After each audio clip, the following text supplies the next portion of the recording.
오늘은 12장 세포 분열에 대해 강의하도록 하겠습니다. 세포 분열이란 하나의 세포가 두 개의 딸세포로 나누어지는 것을 의미합니다.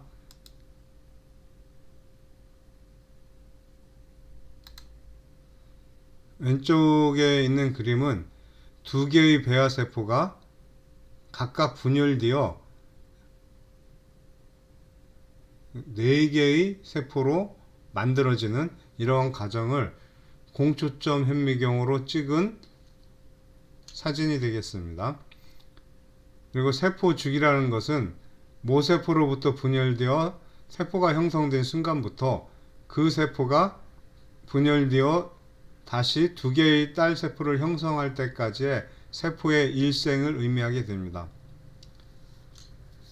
이러한 세포 분열이 생명체에서 하는 역할이 무엇인가 하는 것을 지금 세 가지로 설명을 하고 있습니다. 첫 번째로 나온 것이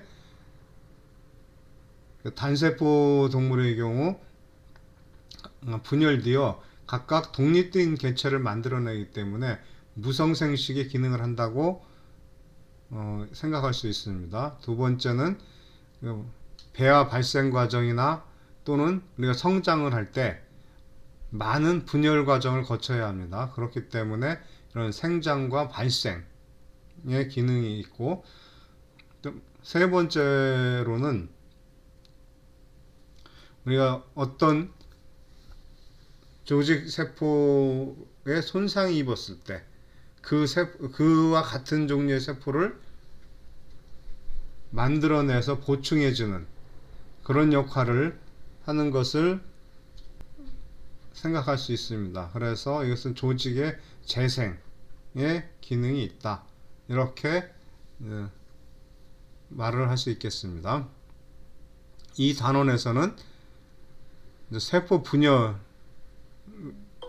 이제 공부하고, 그 다음에 세포 주기와 세포 주기 조절 시스템의 세포 분열에서 가장 중요한 것은 유전 정보를 딸세포한테 전달하는 것이라고 생각할 수 있겠습니다.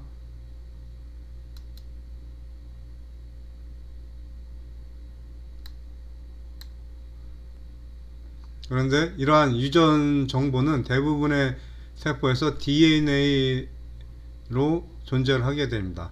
그래서 세포 안에 있는 DNA 전체를 갖다가 지놈, 우리말로는 유전체라고 얘기를 합니다. 일반적으로 DNA는 헬릭스 구조로 되어 있죠. 그래서 헬릭스 그 너비가 2나노미터의 크기로 되어 있고, 길이는 아주 긴 실과 같은 구조를 갖게 됩니다. 따라서 잘 서로 얽힐 수가 있겠죠. 그렇게 되면 어떻게 됩니까? 전사하거나 복사하는 그러한 데 있어서 상당히 어려움을 갖게 될 겁니다. 그렇기 때문에 그냥 흩어져서 존재하는 것보다는 뭔가 체계적인 패키징이 필요하게 됩니다. 바로 그러한 목적으로 히스톤이라는 단백질과 결합을 해서 존재를 하게 됩니다. 그래서 히스톤과 결합, 히스톤이라는 단백질을 두 바퀴 돌게 되어 있죠. 이러한 형태로 이루어진 것을 갖다가 뉴클레오좀이라고 얘기를 합니다. 대략 11나노미터 정도의 크기를 갖는 것으로 되어 있네요. 그런데 이러한 뉴클레오좀이 또 어떻게 됩니까? 압축돼서 또 존재를 하게 됩니다. 그래서 마치 좀 더 큰 섬유와 같은 형태로 존재를 하게 되는데, 이것을 갖다가 크로마틴이라고 합니다. 크로마틴 파이버라고 하고, 대략 30나노미터 정도의 굵기를 갖는 것으로 그렇게 이제 생각을 하고 있습니다. 그래서 평상시, 즉 분열기가 아닌 그런 간기에서는 이게 지금 핵인데, 핵 안에 크로마틴으로 좀 더 이제 DNA 헬릭스보다는 훨씬 굵은 이러한 이제 파이버 형태로 존재를 하게 되겠죠. 그래서 평상시에는 이렇게 존재를 하다가 분열기가 되면은 좀 더 응축이 돼서 나타난다. 이렇게 응축이 돼서 크로모좀이 나타난다. 그래서 이런 크로모좀 형태가 될 경우는 우리 현미경상으로서도 관찰하기 쉽게 된다.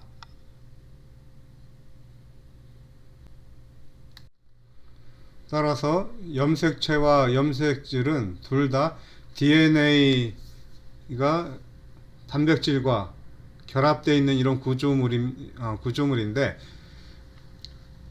평상시에는 간기 전체에 걸쳐서 나타나는 것은 이런 염색질 형태로 존재를 하게 됩니다. 그래서 이 경우는 풀어져서 있는 그런 형태이기 때문에 합성에 이용이 될 수 있다. 즉 뭔가 느슨해졌으니까 단백질 합성 효소나 이런 것들이 접근하기가 쉽겠죠. 그래서 이 상태에서는 단백질 합성에 이게 플랫폼으로 작용을 할 수가 있게 됩니다.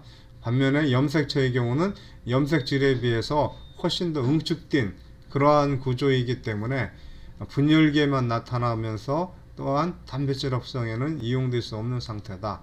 이렇게 이해를 하면 되겠습니다. 진핵세포는 각 종마다 특정한 수의 염색체를 함유하게 되어 있는데, 사람의 경우는 23개씩 2세트, 즉 46개를 갖고 있고, 그 다음에 침팬지는 48개, 코끼리는 56개, 이런 식으로 종마다 염색체를 갖고 있는 숫자가 다 이제 다르게 되겠습니다.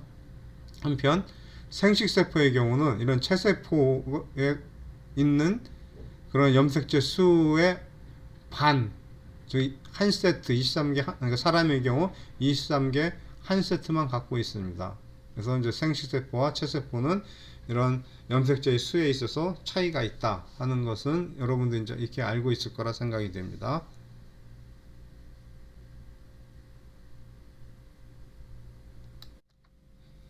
한편 세포 분열 과정에서 염색체가 분배되기 위해서는 염색 분체가 만들어져야 합니다.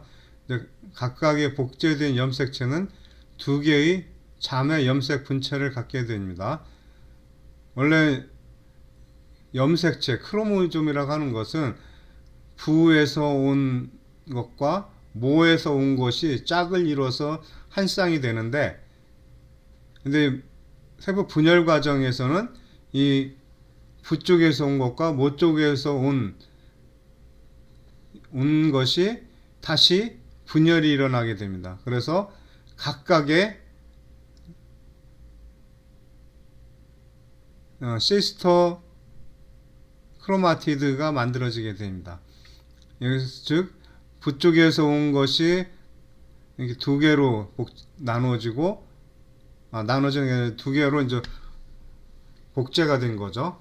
그리고 모 쪽에서 온 것도 두 개로 복제가 되고, 그래서 이 시스터 크로마티드는 사실상 동일한 동일한 것이 되겠습니다.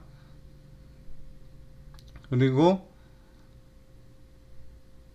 이 그림에서 보면은 주로 동원체를 강조하다 보니까 동원체만 연결되어 있고 그 외 부분은 이렇게 떨어져 있는 것으로 이제 그림으로 그려져 있는데, 대부분은 이런 식으로 많이 그려져 있습니다. 그렇지만 실제적으로 현미경 사진으로 봤을 때는 이 전체 길이에 걸쳐서 서로 붙어져 있는 것으로 나와 있습니다. 그래서 이렇게 시스터 크로마티드가 이 코에신에 의해서 길이 전체에 걸쳐 서로 부착이 되어 있다 하는 설명이 있고, 그리고 그 중에서도 더 가깝게 서로 결합되어 있는 부위가 있는데 이 부분이 이제 동원체라고 한다, 이렇게 되어 있습니다. 그리고 유사분열은 두 자매 염색 분체가 분리되어 양끝으로 이동한 후에 세포줄 분열이 일어날 경우, 이런 방식으로 두 개의 세포가 만들어질 때, 이럴 때 유사분열이라고 합니다. 근데 이제 감수분열이라는 하는 것은 체세포가 아니라 난소와 정소에 있는 이제 생식세포에서 이루어지고 있는데, 이 경우는 염색체 23개의 이제 사람의 경우입니다. 23개가 한 세트로 되어 있고, 이것이 이제 수정하게 되면은 원래의 그 체세포와 같은 두 세트 46개의 염색체를 갖게 됩니다. 다음은 세포 주기에 대해 설명하도록 하겠습니다. 세포 주기는 크게 분열기와 간기로 구별을 하게 됩니다. 분열기는 다시 유사 분열기와 세포질 분열기로 나눌 수가 있고, 간기는 G1, S, G2 이렇게 세 개의 시기가 존재를 하게 됩니다. 이 중에서 특이한 것은 S기는 DNA가 복제되는 그런 시기라고 얘기할 수 있습니다. 세포질 성분은 이 세 시기, 즉 전체 간기에 걸쳐서 전부 다 증식이 일어나고 있다고 생각할 수 있습니다. 한편 유사 분열기는 다시 또 전기, 전중기, 중기, 후기, 말기 이렇게 구분할 수가 있는데, 이거에 대한 자세한 설명은 다음 슬라이드에서 설명하도록 하겠습니다. 다음 유사 분열 방추체에 대해서 좀 더 자세히 살펴보도록 하겠습니다. 유사 분열 방추체는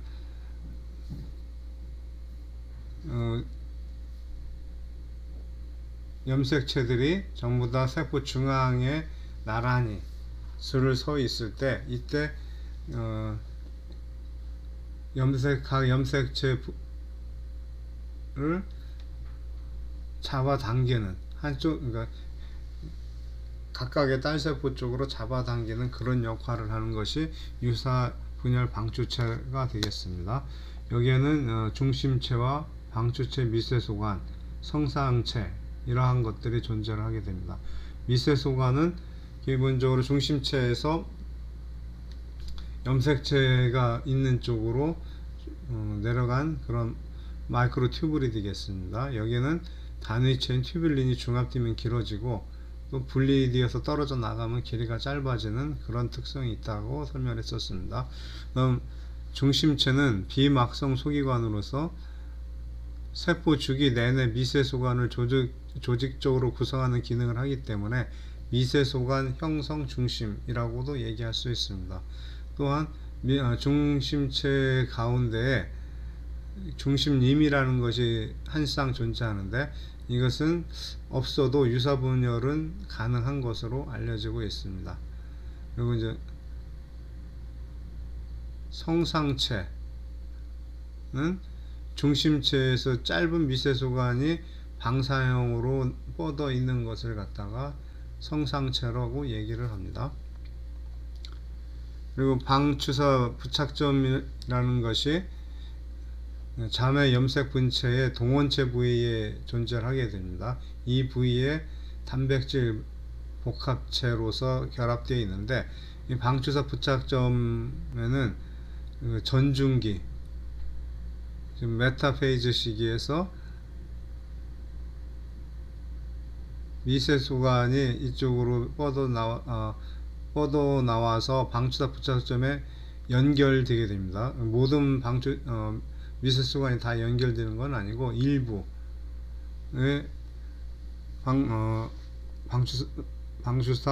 방추체 미세소관이 이쪽 뻗어 나와서 이쪽 방추사 부착점에 연결되어 있는데, 이것을 갖다가 방추사 부착점 미세소관이라고 합니다.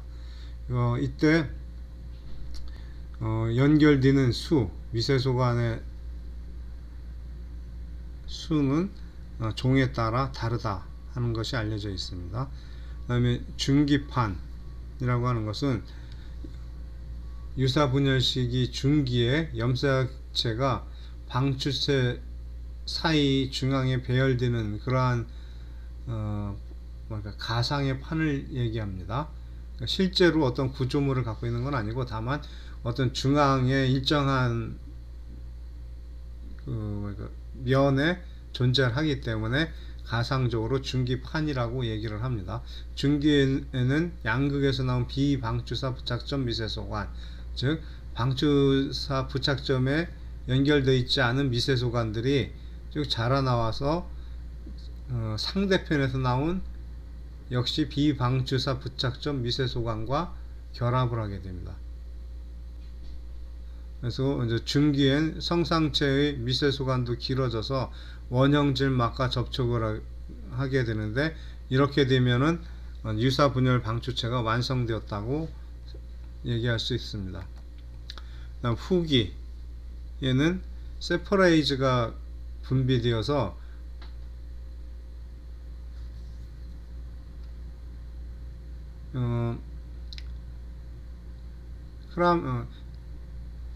자매 염색 분체가 이제 서로 길이를 따라서 코에신에 의해서 서로 부착되어 있는데, 이 부분을 세퍼레이즈에 의해서 절단이 됩니다. 따라서 자매 염색 분체가 분리되어서 이제 양쪽 끝으로 이동하게 됩니다.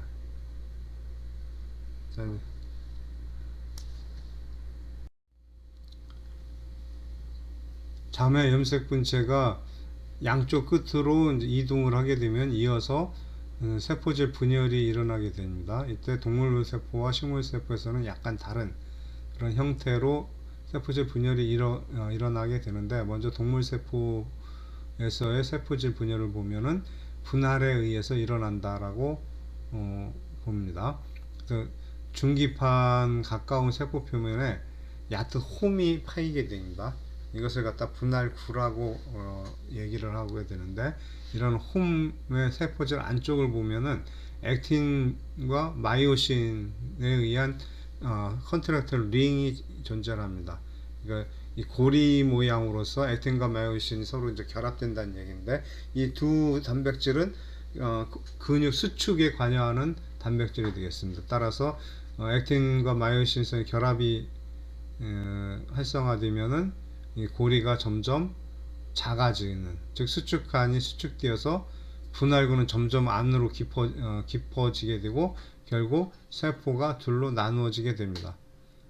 한편 식물에서는 분할구 대신 세포판이 생성이 되는데, 이 세포판은 가운데 쪽에 생기죠. 가운데 손상에 의해서 세포벽 성분이 계속 옮겨져서 세포판을 계속 자라게 하게 됩니다.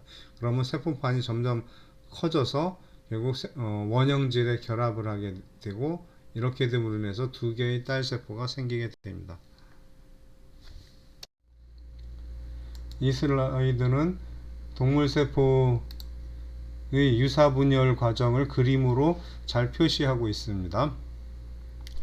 유사분열이 일어나기 직전의 단계인 간계의 G2기에서는 아직 염색체는 응집이 되지 않은 상태로 존재하게 됩니다. 비록 복제는 이미 끝났지만 응집은 되지 않고 핵막과 인이 건재를 합니다. 한편 중심체 안에는 한 쌍의 중심림이 나타나게 됩니다. 이것이 유사분열 전기로 가게 되면은 두 개의 중심체로 나눠지게 되면서 중심체에서 미세소관이 이렇게 크게 뻗어 나오게 되면은 이것이 이제 초기 유사 분열 방추체가 되는 것이고, 그리고 이런 중심체에는 또 방사형으로 작은 미세소관이 뻗어 나오고 있습니다. 그래서 이런 형태를 성상체라고 하죠.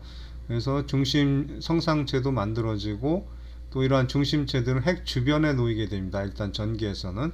그리고 응집이 이제 어느 정도 이제 진행이 되겠죠. 그 다음에 이제 전중기로 가게 되면은 이런 중심체가 양쪽 끝으로 움직이게 됩니다. 양쪽 정반대의 방향에서 이제 중심체가 위치하게 되고, 그럼 이 중심체에서 이 염색체에 있는 방추사 부착점을 향해서 미세소관이 이제 커 나가게 됩니다. 그래서 일부는 이쪽 방추사 부착점과 연결이 되고, 일부는 연결이 되지 않고, 또 연결되지 않은 미세소관들끼리 결합이 되는 이런 구조를 갖기도 하죠. 그래서 미세소관과 방추사 부착점이 연결되어 있는 경우는 방추사 부착점 미세소관이라고 하고, 또 이제 그렇지 않은 미세소관끼리도 연결되어 있고, 뭐 이렇게 이제 설명이 되고 있습니다. 그리고 핵막이 이제 분해가 되는 거죠. 핵막이 쪼개져서 떨어져 나가는 상태가 됩니다. 한편 이렇게 방추사 부착점 미세소관이 일단 만들어지면은 이 미세소관의 길이가 짧아졌다 길어졌다 하는 것을 반복하면서 이러한 염색체들이 세포의 정중앙면, 가상으로 봤을 때 이제 가상으로 중기판이라고 하는 이 면에 일렬로 배열하게 됩니다. 이제 이렇게 배열된 상태가 되면은, 그러면은 세퍼레이즈라는 효소가 분리되어서 이 잠의 염색 분체를 서로 연결하고 있던 코에신이라는 단백질을 분리하게 됩니다. 세퍼레이즈에서 이게 잠의 염색 분체가 분리가 되면은 후기로 넘어가면서 이렇게 염색 분체들이 이 중심체 쪽 양쪽 끝을 향해서 이동하게 됩니다. 그래서 염색 분체들이 이동이 되면은, 그러면 이제 세포질이 분열이 일어나는데, 이때 분할구가 시작되면서 그러니까 바깥에서 그 중기판의 그 바깥 부분에서부터 안으로 분할구가 형성되면서 안으로 점점 들어가서 결국 두 개의 딸 세포로 만들어지게 되겠죠. 이러한 과정은 이제 말기에서. 다음은 이런 염색 분체가 이동이 될 때 과연 어느 쪽에 있는 미세소관이 짧아지는 것일까 하는 것을 실험적으로 알아보는 그런 내용이 되겠습니다. 여기서 보면은 처음에 중심체에서부터 이쪽 지금 이렇게 형성됐을 때 이제 방추체가 되겠죠. 방추체에서 미세속이 방추사 부착점까지 이제 연결되는데, 그럼 이 미세소관의 이제 가운데 부분 정도에 표지를 하게 됩니다. 레이저를 쏴서 이쪽에 있는 그 형광된 부분을 오히려 이제 없애버리는 거죠. 그래서 이쪽을 이제 표시를 하게 됩니다. 그리고 이제 시간을 두면서 이제 관찰을 하는 거죠. 관찰을 해보니까 이쪽 방추체 쪽에 있는 것이 짧아지는 게 아니라 오히려 동원체 쪽에 있는 미세소극이 짧아지더라 하는 것을 알게 됐습니다. 그래서 결과적으로 이 실험에서 그러니까 미세소관이 이쪽 방추사 부착점에 있는 이 부분에 있는 미세소관에서부터 튜뷸린이 떨어져 나가면서 이쪽 부분의 길이가 점점 짧아져서 이런 방추체 극 쪽을 향해서 염색 분체가 이제 이동을 하게 된다 하는 것을 이제 알게 됐습니다.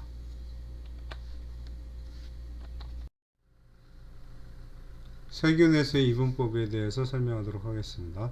단핵세포 진핵생물은 유사분열에 의해서 세포분열이 일어나지만 원핵세포의 경우는 유사분열이 일어나지 않습니다. 따라서 원핵세포에는 유사분열 방추체와 미세소관이 존재하지 않게 됩니다. 그러면 어떤 방식으로 원핵세포에서는 분열이 일어나느냐 하면은 복제 원점이라는 것을 통해서 분열이 일어나게 됩니다. 복제 원점이 먼저 복제가 되어서 두 개의 복제 원점이 만들어지고, 이것이 계속 복제가 진행되면서 복제 원점은 빠르게 반대쪽으로 이동한다. 양쪽 끝으로 이동을 하게 됩니다. 그리고 복제가 점점 진행될수록 세포는 점점 더 길어지게 되고, 복제가 끝나게 되면은 튜뷸린과 유사한 단백질에 의해 세포막이 안으로 오므라들기 시작하게 됩니다. 이런 과정에 의해서 이제 세포벽이 생기면은 결국 이제 두 개의 딸 세포로 분리가 일어나게 됩니다. 한편 몇 종류의 세포들을 봤을 때 와편모 조류라든가 규조류 이러한 생물들을 봤을 때는 이런 약간 원핵세포와 대부분의 진핵세포에서의 그런 분열 방식에서 그 중간에 해당하는 그런 방식을 취하고 있다는 것을 확인할 수가 있습니다. 따라서 이러한 것으로 봤을 때 뭔가 어떠한 진화 과정을 통해서 현재 진핵생물에서 일어나는 이런 방식 유사분열 방추체를 통한 분열 과정이 만들어졌다. 이렇게 이제 추정을 할 수가 있겠습니다. 세포 주기의 조절 기전에 대해서 설명하도록 하겠습니다. 세포 분열의 빈도를 보면은 세포의 종류에 따라 다르게 나타나는 것을 알 수가 있습니다. 예를 들면 피부세포의 경우 일생 동안 자주 분열을 하는데 반해서 간세포 같은 경우는 상처 치유와 같이 필요할 때만 분열이 일어나고 있습니다. 그리고 성숙된 신경세포와 근육세포의 경우는 아예 분열을 하지 못합니다. 이러한 것은 결국 분자 수준의 어떤 조절 시스템이 있기 때문에 이렇게 세포에 따라서 분열이 다르게 나타나는 것이 아닌가 하는 것을 생각할 수 있게 합니다. 그럼 세포 주기가 세포질에 존재하는 특수한 신호 분자에 의해서 진행된다 하는 것을 실험적으로 이제 확인한 바가 있는데 바로 그것이 그림 12-14에 나오고 있습니다. 이 경우 서로 다른 조절 세포 주기에 있는 두 동물 세포를 융합을 했을 때 어떻게 변하는가 하는 것을 확인을 하였습니다. 실험 1의 경우는 S에 있는 상태와 G1에 있는 상태를 있는 세포를 융합을 시켰더니 둘 다 S 상태로 바뀌더라 하는 것을 확인하였고, 실험 2에서는 분열기에 있는 세포와 G1에 있는 세포를 융합을 시켰더니 두 핵이 전부 다 분열기 상태가 되더라 하는 것을 알 수가 있었습니다. 따라서 뭔가 이 세포질에 세포 주기를 조절하는 그러한 물질들이 존재한다 하는 것을 확인하게 되었습니다. 그리고 이런 세포 주기 조절 시스템에 있는 이러한 분자들은 주기적으로 작용하여 세포 주기의 주요 단계를 유도하거나 조절한다는 것을 그 이후에 이제 여러 실험에 의해서 이제 알게 되었는데, 그 중에서 특히 이제 중요한 정지 및 출발 신호로서 조절될 수 있는 중요한 조절 시점이 몇 군데가 있더라 하는 것을 이제 알게 됐는데, 그러한 부분을 갖다가 확인점, 체크 포인트라고 합니다. 여기서 주요한 확인점은 G1, G2, M 이렇게 좀 빨간색으로 표시되어 있죠. 이러한 세 종류의 확인점이 이미 존재하더라 하는 것을 후에 이제 이 슬라이드에서는 세포 주기 조절 분자로 알려져 있는 사이클린과 사이클린 의존성 인산화 효소에 대해서 알아보도록 하겠습니다. 이 둘은 독립적으로 활동한다기보다는 두 개가 결합된 사이클린 CDK 복합체로서 작용을 하게 됩니다. 그래서 최초로 발견된 사이클린 CDK 복합체가 MPF인데, 이것은 성숙 촉진 인자 (Maturation Promoting Factor에서 따온 말이지만 결과적으로 분열기 쪽으로 쉽게 넘어가게 해주기 때문에 M기 촉진 인자, M-phase promoting factor라고 도 할 수 있습니다. 그러니까 결과적으로 이제 같은 말이 되겠습니다.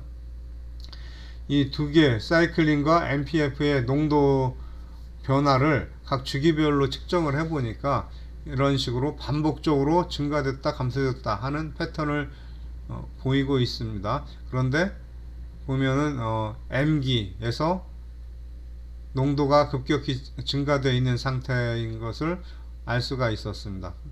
이것으로 봤을 때 이 MPF는 분열기와 관련이 있구나 하는 것을 생각할 수 있게 되었죠.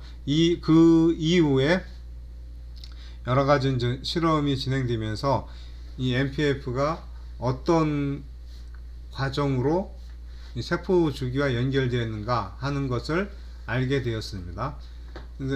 MPF가 증가되기 위해서는 먼저 사이클린 농도가 증가되어야 하는데, 사이클린의 합성은 S기 말기에 시작되어서 G2기 동안 계속된다고 알려져 있습니다. 그런데 이 G2기 동안에는 이 사이클린이 분해되지 않기 때문에 계속 축적이 되고, 그래서 농도가 충분히 되면은 CDK와 결합된 MPF 복합체의 농도도 증가가 되겠죠. 그래서 MPF의 농도가 충분히 증가되면은 G2 체크 포인트, 앞에서 설명드린 그 세 개의 중요 포인트 중에 하나인 G2 포인트를 넘어가게 해줍니다. 그래서 분열기로 들어갈 수 있게 해주는데, 분열기로 들어가게 되면은 MPF는 다양한 단백질을 인산화하여서 세포 분열을 촉진하게 하고, 그러다가 이제 MPF의 활성은 중기의 최고치에 달한 후 후기에 이르러서는 사이클린 부분이 쪼개져 나감으로 인해서 M기가 끝나게 됩니다. 그래서 이렇게 사이클린이 떨어져 나가면은 G1기로 들어가게 되고, 이때 사이클린은 분해되지만 CDK는 그대로 존속하게 됩니다. 이후 다음 사이클에서 다음 S기 말부터 G2에 이르는 기간 동안 사이클린이 다시 합성이 증가가 되면은 결과적으로 그대로 존속되어 있는 CDK와 결합을 해서 다시 MPF의 농도를 증가시키게 되겠죠. 그래서 이러한 사이클이 계속 반복적으로 나타남으로, 다음은 정지와 출발 신호와 관련된 두 개의 체크 포인트, G1 체크 포인트와 M기 체크 포인트에 대해서 알아보도록 하겠습니다. 먼저 G1 체크 포인트의 경우는 일단 세포 주기의 시작이 되는 것과 관련되어 있습니다. 그래서 G1 확인점에서 출발 신호가 주어져야지만이 이어서 G1, S1, G2, M기를 지나서 이제 세포 분열이 일어나게 됩니다. 따라서 이 G1 체크 포인트에서 출발 신호가 주어지지 않으면 G0기로 전환이 되게 됩니다. 대부분의 세포는 G0기 상태로 존재하게 됩니다. 그래서 분열을 전혀 하지 않는 그런 상태로 존재하게 되는데, 상처 부위에서 방출되는 생장인자와 같은 외부 신호가 오게 되면은 그러면 세포 주기로 돌아오게 됩니다. 결국 이 생장인자, 상처 시 분비되는 생장인자가 결국 G1으로 들어갈 수 있는 출발 신호로서 작용을 한다는 얘기죠. 이건 외부 신호가 되겠습니다. 그리고 이어서 이제 M기 확인점을 알아보도록 하겠습니다. M기 확인점은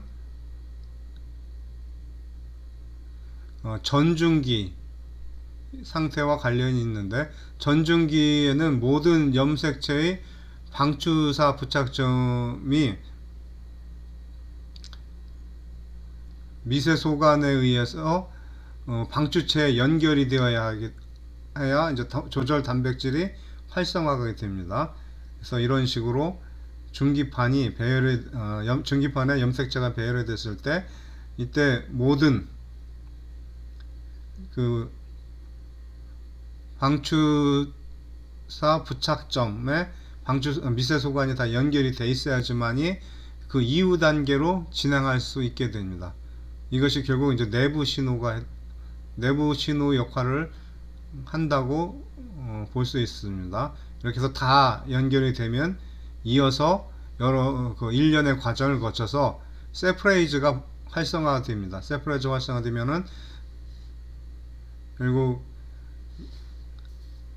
염색 분체를 붙여주고 있던 코엔신이 제거가 되면서 이런 자매 염색 분체가 떨어질 수 있게 되고, 그렇게 떨어지게 되면은 이제 양쪽 방추체를 향해서 이제 염색 분체들이 이제 이동을 할 수 있게 됩니다. 따라서 이런 그 분열기를 지나서 결국 최종적으로 딸세포까지 만들어지는 그 과정에 도달하게 됩니다. 그래서 다음은 생장인자에 대해 설명하도록 하겠습니다. 대부분의 포유동물은 특정한 생장인자가 없으면은 분열하지 못합니다. 이런 생장인자의 대표적인 예로서 혈소판 유래 생장인자, 약어로 PDGF라고 하는 것이 있는데, 이것은 이제 배양 중인 섬유아세포 분열에 꼭 필요한 것으로 알려져 있습니다. 예를 들어서 세포 배양 시 이쪽 PDGF가 없으면 세포가 분열이 되지 않지만, PDGF가 있으면 이렇게 분열이 일어나서 세포가 증식이 된다는 것을 알 수가 있습니다. 한편 이런 것이 꼭 배양 상태에서만, 인비트로에서만 이루어지는 것이 아니라 우리 인비보, 우리 몸에서도 자연스럽게 나타나는 현상이라고 볼 수 있습니다. 그 예를 들면 우리가 상처를 입게 되면은, 그러면 그 부위를 지나가는 혈관에서 혈소판이 나오게 되는데, 그 혈소판에서 이런 PDGF를 분비하게 됩니다. 이렇게 되면은 이 상처 부위에 있는 섬유아세포가 증식하여 이쪽 상처 부위를 아물게 해줘서 상처를 회복시켜주는 그런 역할을 하게 됩니다. 다음은 밀도 의존성 억제와 부착 의존성에 대해서 설명하도록 하겠습니다. 대부분의 세포들은 세포 배양 접시 표면에 붙어서 증식을 하게 됩니다. 즉 세포 분열을 하게 되는 거죠. 그래서 이러한 현상을 부착 의존성이라고 합니다. 떨어져서는 잘 분열을 하지 않는다는 얘기입니다. 그리고 이러한 기저층이 필요한데, 세포 외 기질이라든가 이런 배양 접시의 기저층 같은 것이 있어야지만 반드시 그곳에 붙어서 증식을 하게 됩니다. 그리고 이렇게 증식을 하다가 어느 순간 되면은 멈추게 되는데, 모든 세포가 바닥에 다 차면은, 그러면 더 이상 세포 분열이 일어나지 않게 됩니다. 이것을 밀도 의존성 억제라고 얘기를 합니다. 왜냐하면은 이렇게 바닥을 다 채웠다는 얘기는 그러니까 세포가 다른 세포와 다 접촉을 했다는 얘기죠. 접촉을 하고 있게 되면은 이것이 이제 시그널이 되어서 더 이상 세포 분열이 일어나지 못하게끔 하는 그런 작용이 있습니다. 그래서 일부분을 만약에 떼어내면은 그 떼어낸 부분만 채워질 때까지만 이런 세포 분열이 일어나게 됩니다. 그래서 이제 밀도 의존성 억제가 나타나게 되는데, 이 경우에는 생장인자가 있다 하더라도 분열이 일어나지 않게 됩니다. 그리고 또 한 가지, 이렇게 표면을 다 채운 다음에 그 위로 그러니까 그 이후에는 더 세포가 분열하지 않는다는 얘기는 오로지 한 층으로만 세포가 증식을 한다는 얘기죠. 그래서 기존에 있던 세포 위로 증식이 일어나지 않는데, 이것 역시 이제 부착 의존성에 의해서 그렇게 됩니다. 세포의 기질이나 다른 기저층이 없으면은 이제 그러면 부착할 수가 없어서 결국 분열이 일어나지 않게 됩니다. 그런데 이러한 밀도 의존성 억제나 부착 의존성이 암세포의 경우는 나타나지 않게 됩니다. 그래서 암세포는 지속적으로 분열을 해서 계속 세포가 겹쳐진 덩어리를 형성을 할 수 있게 되는 겁니다. 그래서 암세포의 중요한 특징 중에 하나는 부착 의존성이나 밀도 의존성 억제가 나타나지 않는다. 이 슬라이드에서는 암세포와 세포 주기 조절에 관해서 설명하고 있습니다.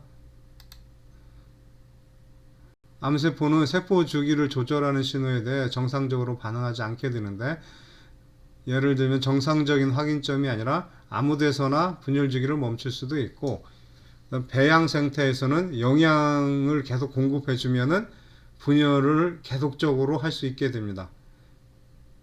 이렇게 이제 배양 중인 세포가 무한정 분열할 수 있는 능력을 갖게 되는 것을 형질 전환이라고 하는데, 이 형질 전환 세포의 대표적인 한 예가 헬라 세포가 되겠습니다. 헬라 세포는 1951년 헨리에타 락스라는 사람의 종양 세포에서 유래되었는데, 현재도 많은 실험실에서 배양이 되고 있습니다. 대부분의 정상적인 경우에서는 암세포들은 면역세포로부터 비정상적인 세포로 인지가 되어 공격을 받게 됩니다.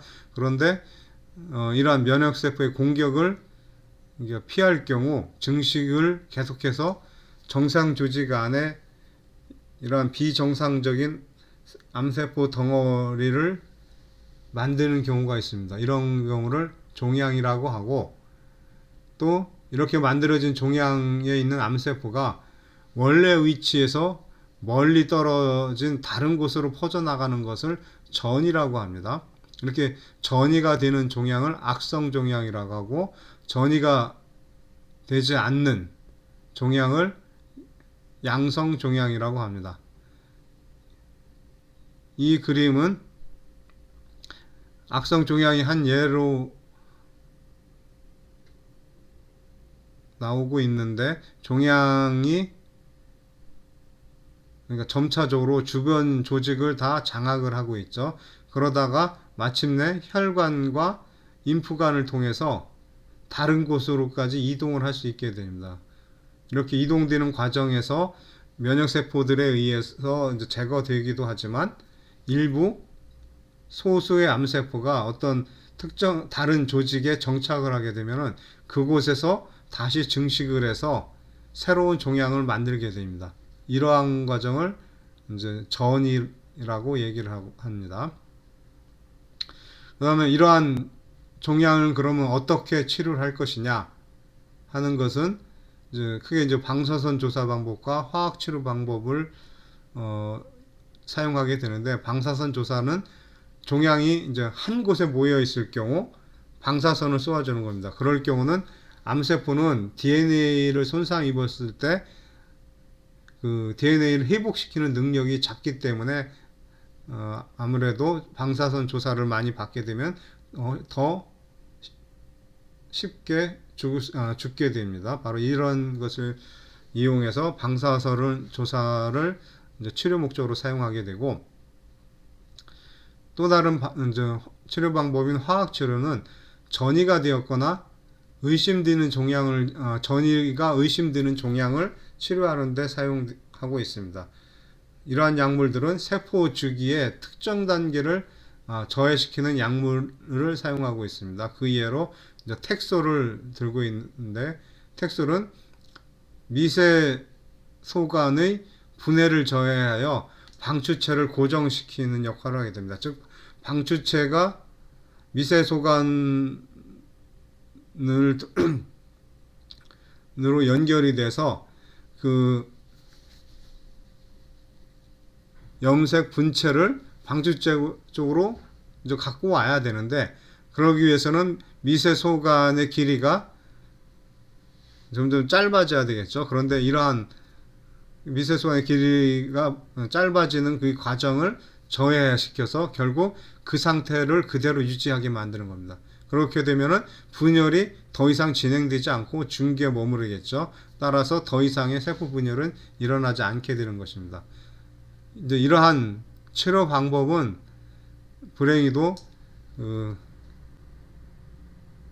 이런 암세포뿐만 아니라 정상적인 세포에도 영향을 많이 주는 것으로 알려져 있습니다. 그래서 많은 부작용이 나타나기도 합니다. 오늘은 여기까지